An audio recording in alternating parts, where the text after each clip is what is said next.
Hi, I'm Tom Whitaker. I'm retired now from after 42 years of service from the Agricultural Research Service of the U.S. Department of Agriculture. I have spent a good part of my professional career trying to understand why it is so difficult to get an accurate estimate of the true mycotoxin concentration of a bulk consignment. What I'm going to do today is to share with you some of the highlights of my research, and hopefully that will give you a better understanding of why it is so difficult. We know that in the supply chain that agricultural commodities are tested for mycotoxins all the way from the farm to the consumer. Uh, and a consignment may be tested more than one time. Often the seller of the consignment will test it to make sure it meets the buyer's specification. And then the buyer will test it again to see if indeed it does meet his specification. And it's not uncommon for the two to get very different results, which creates confusion and a disruption in supply and added costs, particularly for the seller.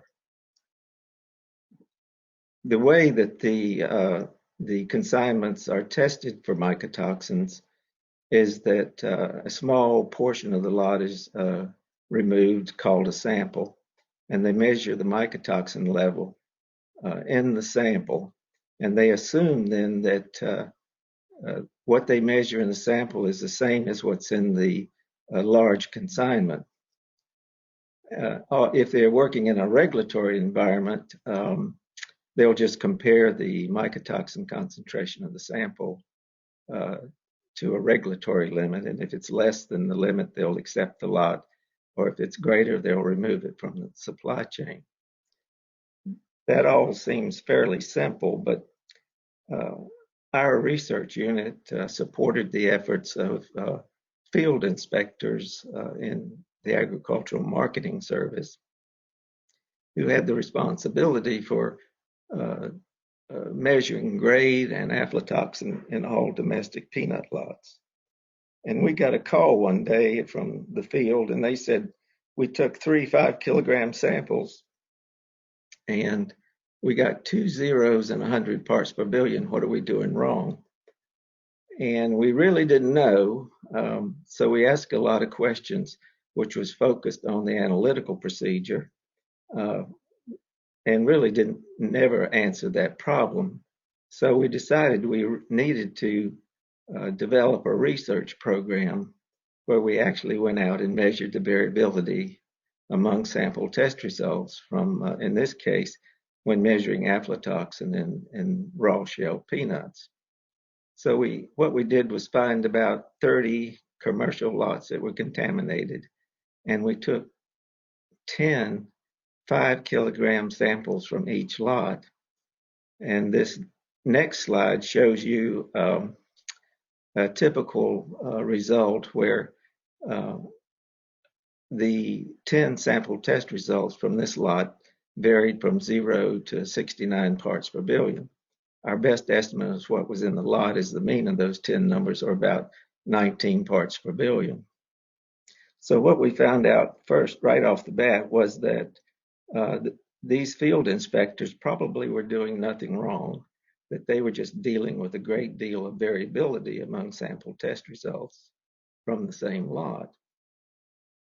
So we went on to look at other commodities, and we found very similar results in other commodities.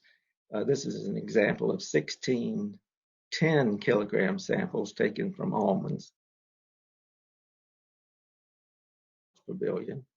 And our best estimate of what's in that lot is 22 parts per billion. Also, this is an example of pistachios, where we took 16 10-kilogram samples from a lot of pistachios, and we saw the same huge variability from sample to sample. Now, this variability is what we call random variation, is not man-made. It's due to the nature of the contamination in the lot. The other thing that we learned right off the bat was that the distribution among these 16 sample test results was that it wasn't symmetrical about the mean of 8.5 parts per billion. If you'll notice, there are only 4 sample test results above the mean, and that means 12 are below. So the distribution is skewed, which means if you only take one sample from a contaminated lot, you're more likely to get a sample test result below the true mean of the lot. So the next question was, what was the source of this variability? And we looked to the aflatoxin test procedure, where you take a sample from the lot, so there's a sampling step, and then you take that sample and you comminute it in a mill, and you take a very small test portion on the order of grams from the comminuted sample. So there's a sample preparation step, and finally you extract the aflatoxin from the test portion and you quantify the aflatoxin. So there's an analytical step. So all 3 of these steps must contribute in some way to the to this total variability that, like you saw in the previous slides. So our error model was that the total variability had to be the sum of the sampling plus sample prep plus analytical variability. So the question was, though, how much did each step contribute to that total variability? That's very important because there's a different cost associated with reducing variability of each of these 3 steps. So our next, and so the studies were set up to measure to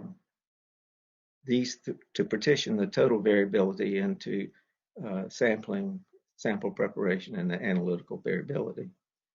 And this is just to give you an idea of where the magnitude of the variability associated with these 3 steps. This is an almond lot, which is at about 10 parts per billion. We had an aflatoxin test procedure where we took a 10 kilogram sample from the lot. We did a dry comminution and took out 100 grams test portion, and then we quantified the aflatoxin in the test portion using HPLC. Now, variance is just a statistical measure of variability. The bigger the number, the greater the variability. So you'll notice here that sampling step had a variance of 209. The sample prep had 7.5, and the HPLC had 0.4 for the total variability of 217.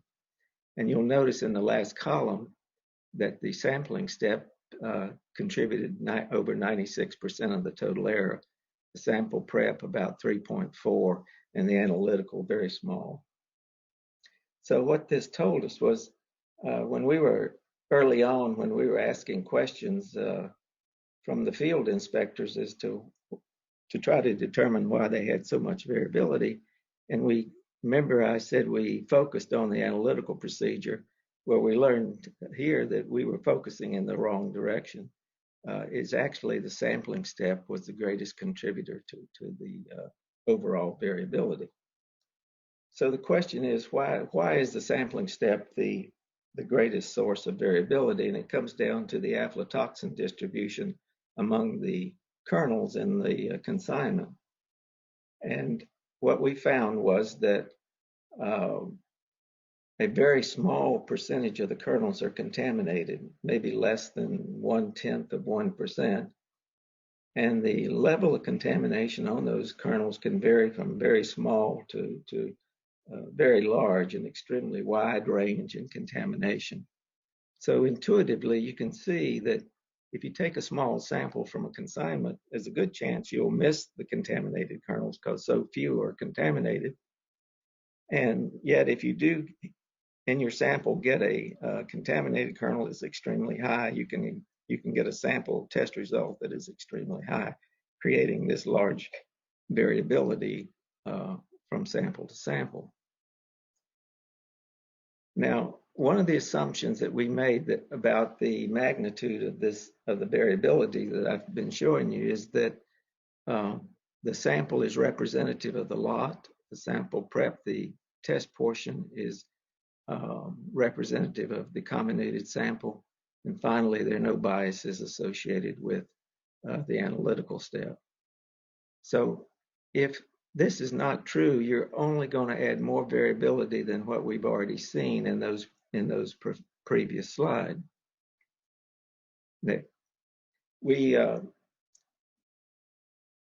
Because sampling is the greatest source of error, a lot of attention is given to how do we ensure that the sample is representative of the consignment or the lot. And if you look at the bin on the right, if the contaminated kernels are uniformly distributed spatially throughout the lot, there should be no trouble. The sample should be representative of the lot. But if you do have clumps or hot spots in the load, like the bin on the left, then it is difficult to get a representative sample from the lot. And so that the methods that are currently used to try to ensure that you get a representative sample from a situation like on the left is that you take many small incremental samples from many different locations in the lot, and then you combine them together to form your sample. The number of increments sort of varies. There's not a great deal of science on that. It varies. For example, our Food and Drug Administration recommends if you're sampling a 20 metric ton lot that you take 50 small incremental samples throughout the lot. The Codex recommends that you take 100 incremental samples. But the overall philosophy is that your sample should be the accumulation of many different small incremental samples taken from many different locations in the lot. So why are we so concerned about variability? Variability leads to the misclassification of lots. You'll always make two mistakes with the sampling plan. It doesn't matter if it's a mycotoxin plan or something else. The two mistakes that can be made are good lots will be rejected and bad lots would be accepted. Now, a good lot is one where the true concentration is below the, say, a regulatory limit. But when you take a sample from it, the sample concentration is above the regulatory limit. So what happens is your sample says that this good lot is bad and it's rejected.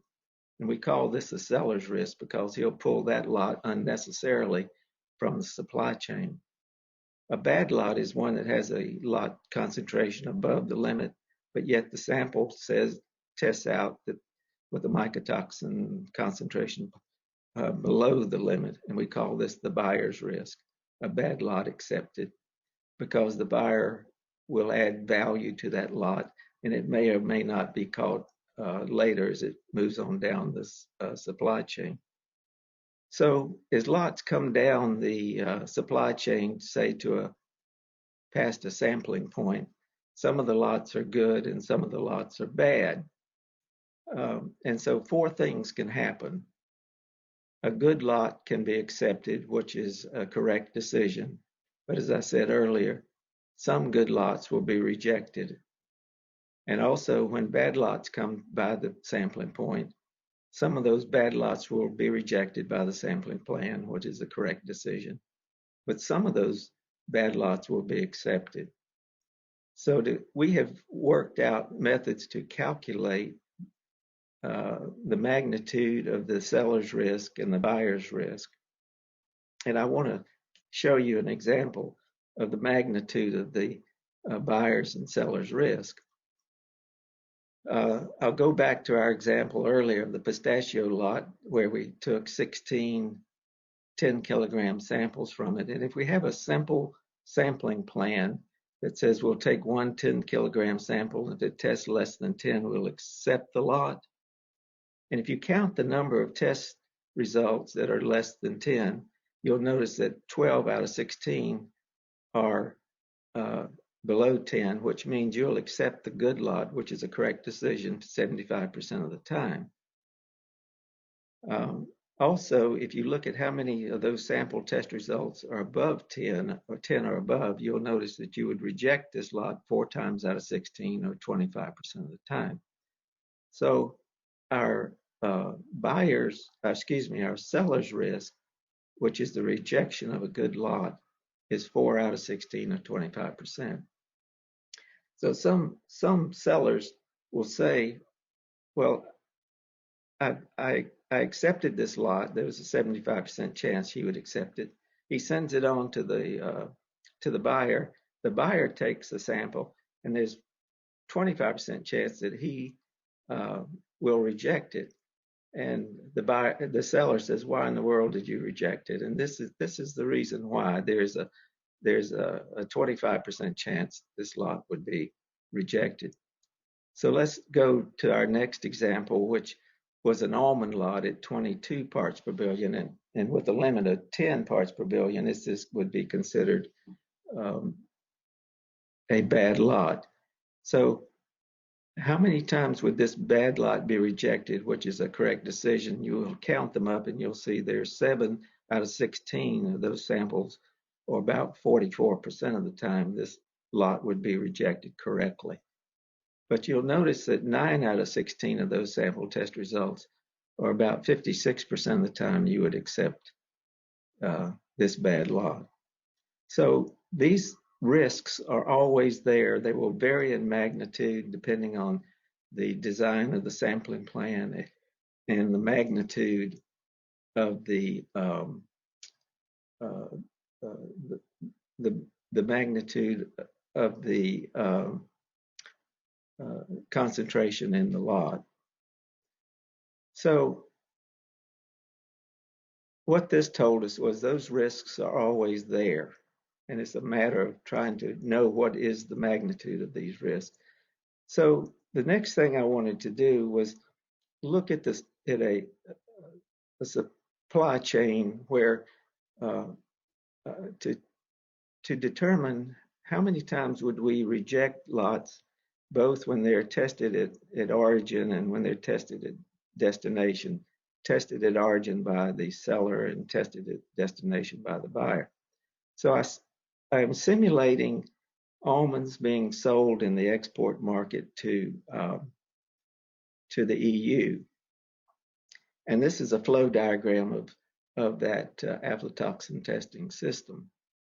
You'll notice that we start off with 11,465 lots tested over a crop year. And the average aflatoxin contamination of those 11,465 lots is 1.26 parts per billion. And we sample 100% of those lots using the EU aflatoxin sampling plan, which says that 2 10-kilogram samples have to both test less than 8V1 or 10 total. No averaging, just they both have to test. And when we test those 11,000 lots in California at origin, you'll notice if you go to the right that we predicted that you would reject 465 of them, or about 4% of them. And you'll notice that the average aflatoxin in those rejected lots is now 23.8 parts per billion. So we did move lots with the higher levels of aflatoxin into the reject pile. So then the 11,000 lot goes on to the EU. Now they don't test all 11,000 lots. They'll test between 1 and 10% of them. So I put in here, let's test 5% of them, or 550 lots.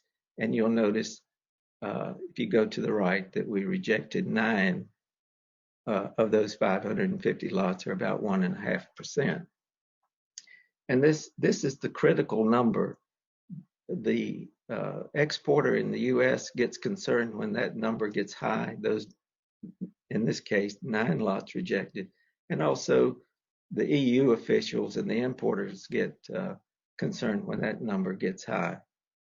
So this tells you that even though everybody is doing the aflatoxin testing protocols correctly, you're going to have rejects. It's just due to the nature of the variability among samples taken from the same lot. Now I started out with a crop at 1.26 parts per billion, but we know that the amount of aflatoxin varies from crop year to crop year, and due to weather conditions, the insect load, and so forth. So I repeated the above simulation for 4 different levels of aflatoxin contamination in the crop, from about 0.4 parts per billion to 6 parts per billion. And you'll notice what happens here. At origin, the number of lots rejected for export goes up as the aflatoxin contamination in the crop goes up. The average aflatoxin in the export lots, those that were accepted for shipment to Europe, the average aflatoxin in those lots goes up. And finally, when those lots are tested in Europe, the percentage that are rejected in Europe goes up. Now we're using the same sampling plan, both, and the aflatoxin testing program, both in the U.S., are being conducted. All the protocols are being conducted correctly. But you'll notice here how there's an increase in the number of rejects in Europe just due to simply the increase in aflatoxin contamination among the lots being tested in the U.S. One last comment. In the last column, I know the nature of the EU sampling plan is such that because you require 2 to test less than the limit, not averaging, that has a very good low buyer's risk. The risk of accepting bad lots is fairly low, but it has a very high risk of rejecting good lots. So I went in and looked at how many of those lots that were rejected were actually below 10%, and you'll notice about 60% of them or more were actually good lots. So in conclusion, I wanted to summarize that first thing we learned that there's large random variability among samples taken from the same lot. The sampling step is the largest source of error. The aflatoxin, and this sampling is the largest because the aflatoxin distribution among kernels in the lot is extreme. The sample prep and analytical errors are small compared to the sampling error. And you will always have a risk of rejecting good lots and a risk of accepting bad lots. These risks can be reduced, but they're always present, even when using the protocols correctly. And we're making an assumption that there are no biases associated with the aflatoxin test procedure. Well, that's where I'm going to finish up. I appreciate your attention, and I want to thank you very much.